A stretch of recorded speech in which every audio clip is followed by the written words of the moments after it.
Hello everyone. ఇది avocado fruit అనమాట. ఇది కట్ చేసినప్పుడు తీసిన క్లిప్ అయితే మిస్ అయిపోయింది. కట్ చేసిన తర్వాత ఈ విధంగా వచ్చిందనమాట.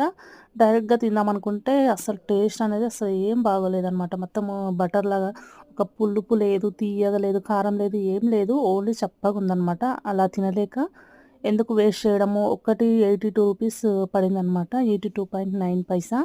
ఎందుకు వేస్ట్ చేయడం ఎందుకని చెప్పేసి దీన్ని ఏదైనా జ్యూస్ చేద్దామని చెప్పేసి మిక్సీ జార్‌లో అయితే వేసేసిన. కొంచెం హనీ వేసి, వాటర్ వేసి స్మూతీలా చేసుకోవచ్చని ఇక్కడ మిక్సీ జార్‌లో వేసి ఇంకా తేనెైతే వేస్తున్నాననమాట. వేస్ట్ చేయడం ఇష్టం లేక.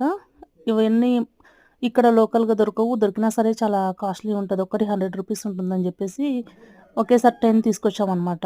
అందుకని ఇలా జ్యూస్ బాగుంటే డైలీ ఇదే చేసుకోవచ్చని జెప్పేసి జ్యూస్ అయితే చేస్తున్నా. పర్లేదు మనకు డైరెక్ట్‌గా తినడం కన్నా ఈ విధంగా జ్యూస్ చేసుకొని తాగడం బెస్టే హనీ వేసుకొని. నార్మల్‌గా ఓన్లీ అవకాడో ఒక్కటి తాగడం కష్టం అనమాట. టేస్ట్ అయితే అసలు బాగుండదు. హెల్త్ బెనిఫిట్స్ అయితే చాలా ఉంటాయంట దీనిలో. ఆహ్, ఒక 1 వీక్‌కి ఒక 4 అవకాడోస్ అయితే తినాలంట. రెగ్యులర్‌గా కూడా తినకూడదు. టేస్ట్ వచ్చేసి కొంచెం నార్మలే ఉంది.